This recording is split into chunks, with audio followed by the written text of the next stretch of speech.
जय श्री कृष्णा। मैं हूँ दीप्ति दुआ और मैं स्वागत करती हूँ आपके अपने शो हम पूछेंगे आमने सामने में।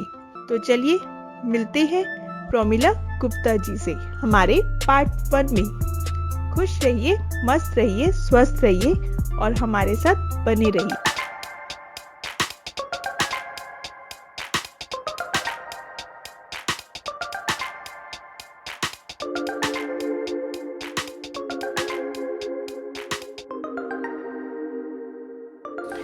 नमस्कार, आदाब, सत श्री अकाल, जय श्री कृष्णा। मैं हूं दीप्ति दुआ और आप सभी का स्वागत करती हूं आपके अपने शो हम पूछेंगे आमने सामने में।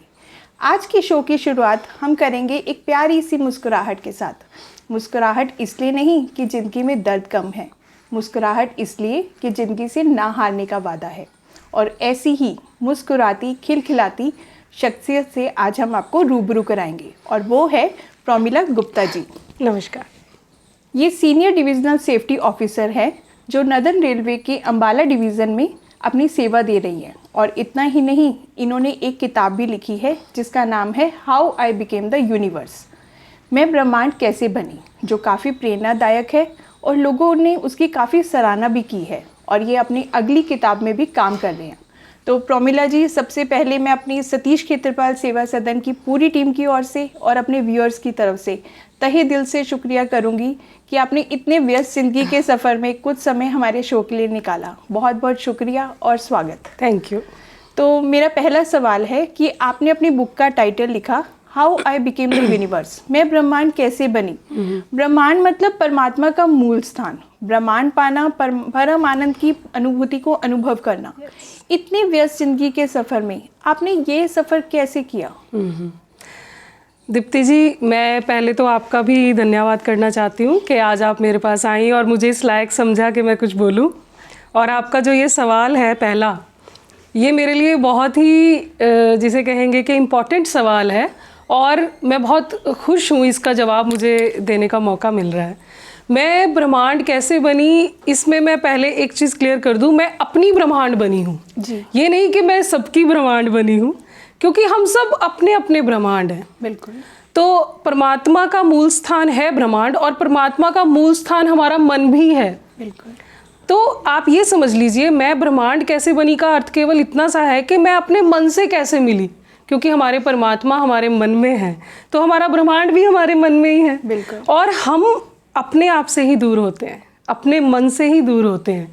तो जब मैं ब्रह्मांड कैसे बनी, इसका मेरे कहने का केवल इतना सा ही अर्थ है कि मैं अपने आप में कैसे सीमित हो गई और असीमित भी हो गई।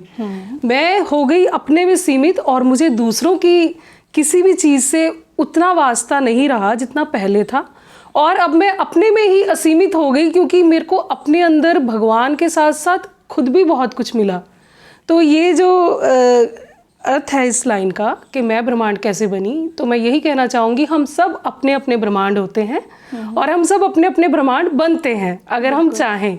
हमने अपने ब्रह्मांड को जब बाहर रखा, किसी और चीज़ में ढूंढा, किसी और स्थान में ढूंढा, किसी और इंसान में ढूंढा, तो हमें निराशा ही मिलती है। ज़्यादातर ऐसा ही होता है। बिल्कुल सही कहा आपने। और अगर मिल भी जाता है दूसरे में हमें अपना ब्रह्मांड, तो वो कब तक हमारे साथ रहेगा, उसकी कितनी सच्चाई हमारे साथ है, उसका हम अंदाज़ा नहीं लगा पाते, तो कहीं ना कहीं परेशान रहते हैं।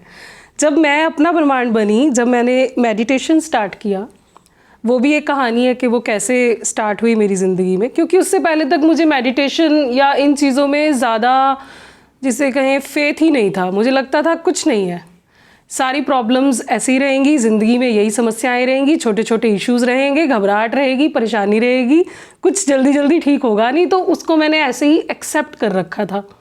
उसी में मैं जैसे भी जिसे कहें खुश रहने का, जैसे हम सब करते रहते हैं प्रयास, कुछ लाकर, कहीं जाकर, कुछ खाकर, वही प्रयास मेरे भी थे। परंतु जब मैंने मेडिटेशन किया, मैंने अपने स्पिरिचुअल व्हील्स, जिन्हें चक्रास कहते हैं, उनके बारे में मुझे बहुत नॉलेज उस समय नहीं थी जब मैंने स्टार्ट किया। लेकिन जब मैंने उनको क्लीन करना शुरू किया अपने मन ही मन में, अपनी मेडिटेशन में, तो उसके साथ साथ मेरे मन में जो बहुत सारे विकार थे, जो हम सबके मन में छुपे होते हैं, क्रोध होता है, लालच होता है और दुख होता है, अटैचमेंट होती हैं, तकलीफ़ें होती हैं, तो वो सब भी उसके साथ कहीं कहीं साफ़ होने लगे। और जब वो साफ़ हुए तो उसके पीछे जो मैं अपने आप से मिली और वहाँ जो भगवान की रोशनी दिखाई दी, उन सब में लगा कि अब कोई परेशानी ना कभी भी थी भी नहीं। वो हमारा मन ही हमें कहता था कि परेशानी है, क्योंकि बाहर देखने पे परेशानी ही लगती है, अंदर देखने पे सब परेशानी जब चली गई तो जब मैं कुछ भी सोचने लगी वो सब घटित होने लगा। हल्की फुल्की बातों से लेकर बड़ी बातें तक। जैसे मैं हमेशा एक किताब लिखना चाहती थी और लगता भी था कि लिखूं कभी जीवन में, लेकिन बिल्कुल पोस्टपोन कर रखा था कि देखेंगे, कभी मन बनेगा लिखेंगे, कभी कोई अच्छा सब्जेक्ट मिलेगा तो लिखेंगे, कभी टाइम मिलेगा तो लिखेंगे, पर वो सब कुछ भी नहीं हो रहा था। और जब मैंने अपने अंदर जाकर अपने आप को पाया और वहाँ पे भगवान को भी पाया, तो किताब भी लिखी गई, दूसरी भी लिख रही हूँ, और भी मेरे पास सब्जेक्ट्स हैं। और बहुत अच्छा लगता है अपना ब्रह्मांड खुद बनने पर, क्योंकि आपके अंदर सुख है, शांति है, और वही आप दूसरों को देने का प्रयास भी करते हैं। बहुत बहुत बहुत सही कहा। ब्रह्मांड मतलब प्रोमिला जी ने कितनी अच्छी बात सुनाई कि ब्रह्मांड की सारी शक्तियाँ हमारे भीतर है, बस ज़रूरत है उसे समझने की। और किसने कहा कि तुम अकेले हो? किसने कहा तुम अकेले हो? ज़रा आईने में जाकर देखो, दुनिया का सबसे ताकतवर इंसान आपके सामने खड़ा है। हमारे साथ बने रहिए, क्योंकि हम ऐसे ही महत्वपूर्ण सवालों के साथ फिर आपके सामने आएंगे पार्ट 2 में। धन्यवाद।